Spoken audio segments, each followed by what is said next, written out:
Elias woke before the sun every morning, for the world, he believed, listens to those who rise before its noise begins. He fetched river clay, spun his wheel, and shaped pots so perfect they seemed alive. When others sold false measure or mixed mud for profit, Elias sold truth, and truth, though slow, always found its buyer. People of Elmsworth said, "Elias may be poor, but his hands never lie." He lived alone in a small hut by the willow trees. His wife had died years ago, leaving behind a little boy, Ayan, whose laughter was the only song that made poverty bearable. Ayan used to sit by the spinning wheel, watching the clay rise and fall. "Father," he asked one evening, "does the clay ever get tired?" Elias smiled. "No, my son. The clay only learns what hands teach it. If your hands are honest, the clay becomes strong. If your hands lie, it breaks before the fire." One evening, a storm hit Elmsworth.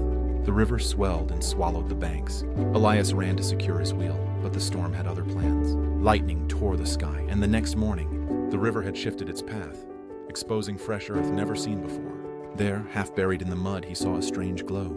Curious, Elias dug it out. It was clay, but golden, warm to the touch, and faintly alive. When he lifted it, it whispered softly, "Shape me with truth, and I shall shape your fate." Elias froze.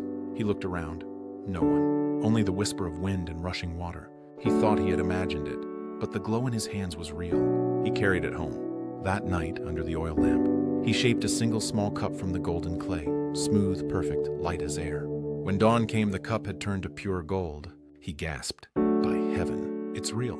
Ayan woke up and rubbed his eyes. "Father, it shines like the sun." Elias touched the cup. "Yes, my son, but remember, not everything that shines is safe." He decided to sell it quietly, just enough to buy food and tools.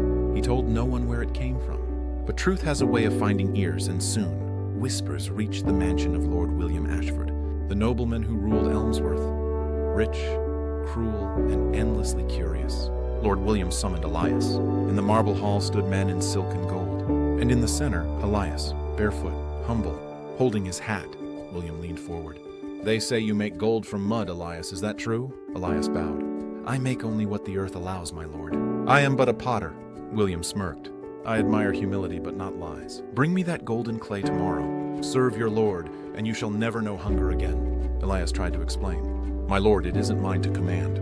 It belongs to—" William interrupted. "Enough! You will bring it, or I will have your wheel broken and your hands chained."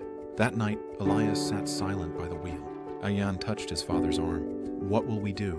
Elias whispered, "The same thing the clay does. We endure the fire." He prayed till dawn. Then he took half of the golden clay to the mansion, keeping the rest hidden beneath his floor. William gave him a grand room, a new wheel, and guards at the door. "Make me 10 golden cups by sunrise," he ordered. Through the night, Elias shaped the clay. The wheel sang softly, the glow grew warmer, as if alive. By dawn, 10 golden cups stood shining. William's eyes widened. "So it is true." He touched the cups. But the moment his greedy hands brushed them, the gold melted into wet mud and splattered